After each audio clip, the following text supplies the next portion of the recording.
परमेश्वर के धन्य नाम की महिमा होने पाए। फिर से एक अनुग्रहित सुबह दान में दिए हुए परमेश्वर का हम वंदन करें और सारी आदर महिमा परमेश्वर को दे। मेरे सारे श्रोताओं को प्रभु यीशु मसीह के नाम से मेरा स्नेह अभिवादन।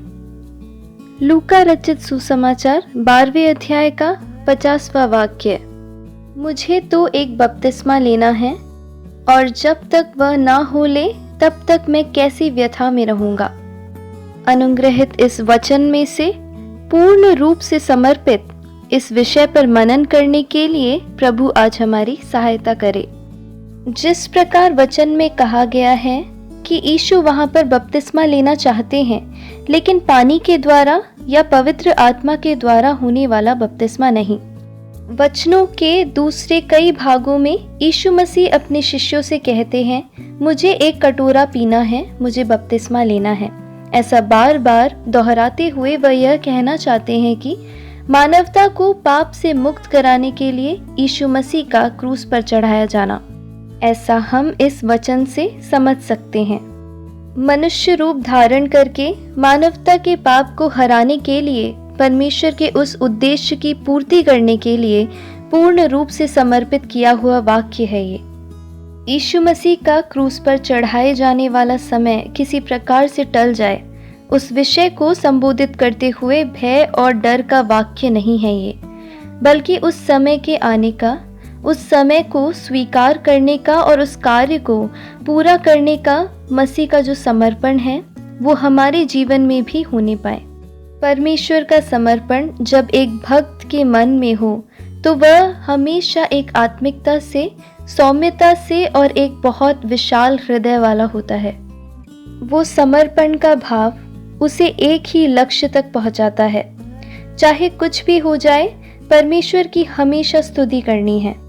जीवित रहे या मर जाए, स्वस्थ हो या रोग से पीड़ित हो, गरीब हो या अमीर हो, दूसरे के द्वारा अपराधी बनाए गए हों या अच्छे बताए गए हों, सम्मान प्राप्त किए हुए हो या अपमानित हुए हो, कुछ भी क्यों ना हुआ हो, लेकिन एक ही इच्छा होनी चाहिए, परमेश्वर की महिमा करना। समर्पण के चलते अगर हमें आग में भी जलकर राख होना पड़े, उसमें भी परमेश्वर की महिमा हो, ऐसी इच्छा हम रखें। हमारे मन में वह समर्पण एक दिए के समान जलकर राख होने के लिए परमेश्वर के सम्मुख, परमेश्वर की इच्छा के अनुसार अपने आप को हम समर्पित करें। पिछले महीने यानी मई 27 तारीख को पॉल राज नामक एक युवा मिशनरी, जिनकी उम्र केवल 36 साल थी, कोरोना की महामारी के चलते परमेश्वर द्वारा बुला लिए गए। ऐसी एक घटना हमने पढ़ी है और सुनी है। उनकी पत्नी और उनकी 5 साल की बेटी, उन तीनों को एक समान रोग हुआ। उन्हें अस्पताल में एडमिट किया गया। उनकी पत्नी और बेटी ठीक हो गए, लेकिन उनके पति की अवस्था यानी कि पॉल राज की अवस्था गंभीर हो गई और वह चल बसे। वह करीब 9 साल से अपने परिवार के साथ उत्तर प्रदेश में बैंसी नामक जगह पर रहकर परमेश्वर के सेवक के रूप में कार्य कर रहे थे। यह स्थान नेपाल के बॉर्डर के पास में स्थित है। एक साउथ इंडियन परिवार से आंध्र प्रदेश में, जहां उनका घर और उनका परिवार, उनके लोग, उनकी भाषा, इन सब को छोड़कर दूसरे स्टेट में परमेश्वर का वचन बांटने के लिए यह परिवार गया। अपने पति के मृत शरीर को समूह के रूप में साक्षी के तौर पर रखकर अमृता पॉल राज, जो उनकी बीवी का नाम था, उनकी जो गवाही उन्होंने जब कही तो वह गवाही उनके संपूर्ण समर्पण को दर्शा रही थी। उन्होंने कहा कि एक पल के लिए मुझे ऐसा लगा कि मैं यह सहन नहीं कर पाऊंगी, लेकिन परमेश्वर ने मुझे कृपा दी। मैं जानती हूँ कि आप सब लोगों ने मेरे पति के पूर्ण रूप से चंगाई के लिए प्रार्थना करी होगी, लेकिन परमेश्वर की इच्छा यह थी कि मेरे पति के मृत्यु के द्वारा परमेश्वर के नाम की महिमा होने पाए। इस धरती पर पूर्ण रूप से चंगाई के साथ वापस आने से अच्छा उनको इस बात से खुशी थी कि परमेश्वर ने उनको अपने साथ स्वर्ग में एक स्थान दिया।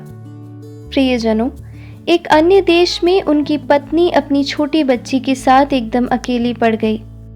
यह सच जानने के बाद भी परमेश्वर के प्रति उनका विश्वास और धैर्य के साथ पूर्ण समर्पण में अमृता उस बहन ने उस परिस्थिति को काबू पा लिया। अपने जीवन की परवाह न करते हुए वह अपने पूर्ण समर्पण में दृढ़ रही। इसलिए आज सुबह परमेश्वर ने हमको जो जीने का अवसर दिया है उसका सही इस्तेमाल कर परमेश्वर में खुद को पूर्ण रूप से समर्पित कर अपना जीवन जीने में परमेश्वर हमारी सहायता करे। पवित्र आत्मा के नियंत्रण में हम अपने जीवन को दें। अपनी आयु, स्वास्थ्य, धन, सम्मान, उन्नति सब कुछ परमेश्वर के नाम से हम समर्पित करें। आप सबका दिन अनुग्रहित हो।